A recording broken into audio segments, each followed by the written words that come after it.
Does your glass matter? Cabernet Sauvignon edition.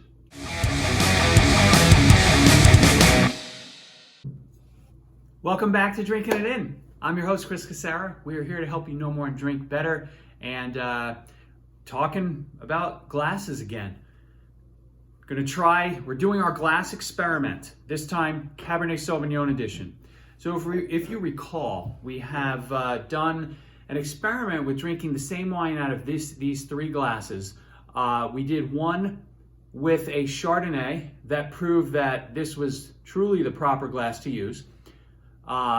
This wine glass is a universal white wine glass. We did an episode with Pinot Noir that proved that the Pinot Noir is best drunk out of this Burgundy glass. Typically best for Pinot Noir and Nebbiolo. This glass is supposed to be best for big reds, such as Cabernet Sauvignon, Zinfandel, Syrah, but we're gonna put that to the test today. Now, in the prior video, as you just saw, I enjoyed the hell out of the wine. I drank it out of this glass, but let's see if we get any different nuances when we try the other two. In the past, or not in the past, I guess a long time ago, I never bought into the fact that, different glasses had the wine, enabled the wine to perform better or worse. But I am starting to get snobbier about it because I'm seeing the results, and there are reasons why these different glass types exist.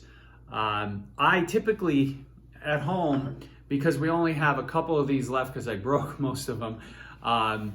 I typically just use these two glasses, but when we do have Cabernets, I do like to break out this glass. So let's see how the glasses perform. Again, the subject of the wine is 2014 Thandel Cellars from Napa Valley. It's Cabernet Sauvignon. It is a reserve Cabernet Sauvignon. And you know that when somebody in the US puts reserve on the label, it's very serious, right?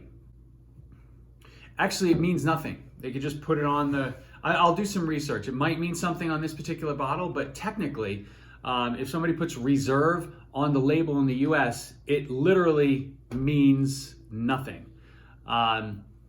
Contrary to in Chianti or in Spain, where you see the word Reserva on it, that means the bottle has gone through more aging, whether it's in the barrel or the bottle. The US, marketing. It's all marketing. All right. I'm trying to go without any preconceived notions, but I'm going to go from small to largest, and we'll see what we get.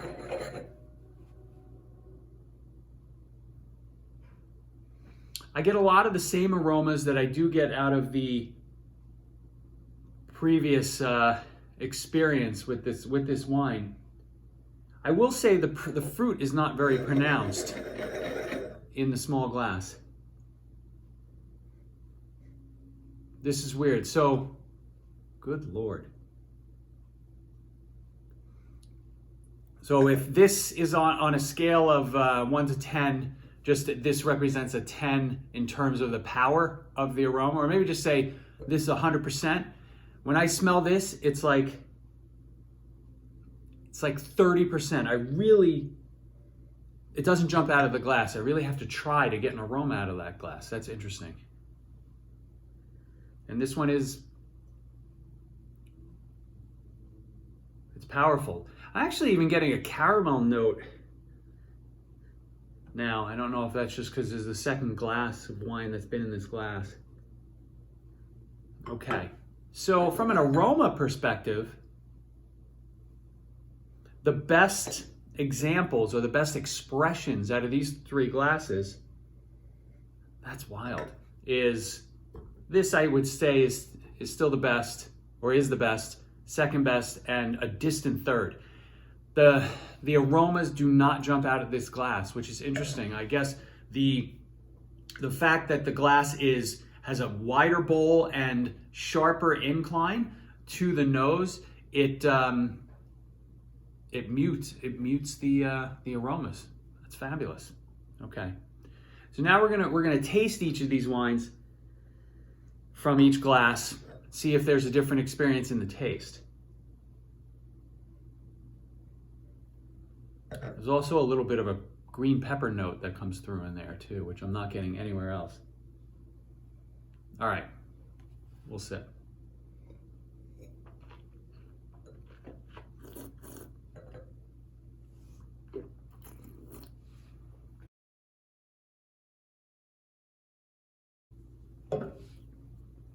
Still creamy and delicious. It comes across a little tangy. So that's different than the first glass I had of this on the prior video. The fruit's still there, a bit of vanilla, but there's a tang and a not quite a bitter note, but something that's just not that makes this less smooth than the first experience. All right, let's go to the Burgundy glass. So, like I was saying, the aromas are not jumping out of the glass, but if I get my nose in there, I get a fair amount of the same notes, but I also do run into a little bit of green pepper that is not present at all in these two glasses.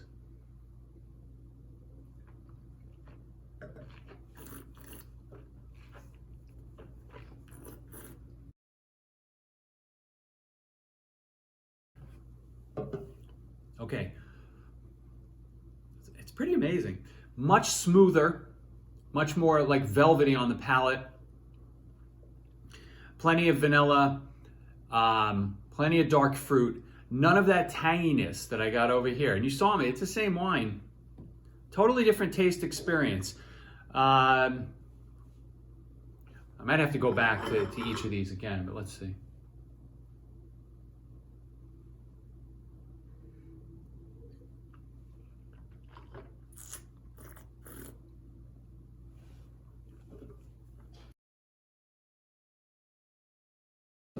Yeah, it's just phenomenal in this glass. So the length is, well, let's let it sit on my palate. I feel like it's going to remain with me for a longer time than these two did. Smoothness, velvety, luscious, both of these very much so. Much more pronounced fruit and I get a chocolate note in here that I don't get in either of the other two glasses. Vanilla, oakiness, but a very light, but just like a slight oakiness, where the oakiness does not come through in these other two. Okay, I'm just going to do one more little taste of each.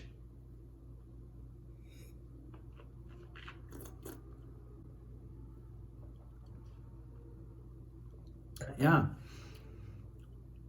You can see it in my face that there's some tangy bitter thing that's happening here that is not present at all in the bigger glasses.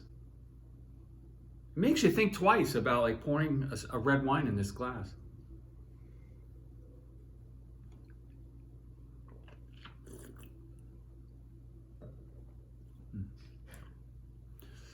Get a bit of minerality in that. Fruit is about, it's actually right in the middle of this guy and this guy. So full fruit, medium fruit, not much fruit.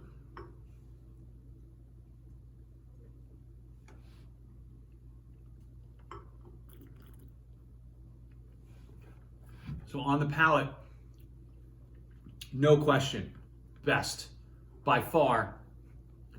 Good enough in a pinch, but again, not as full as I'm getting here. And frankly, this wine in this glass is really not pleasant at all. So what I'm gonna do now, so I already took 2 sips of this out of this glass.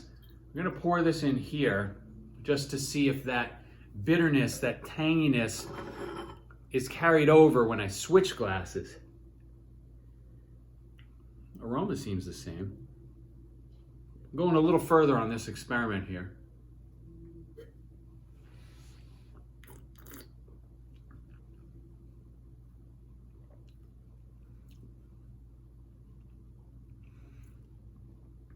So it's interesting having it sit in this glass for like 5 minutes and then pouring it in here. It is, that sip was not as good as the prior 2 sips that I took out of this glass. So there's another thing to now add to your list of questions.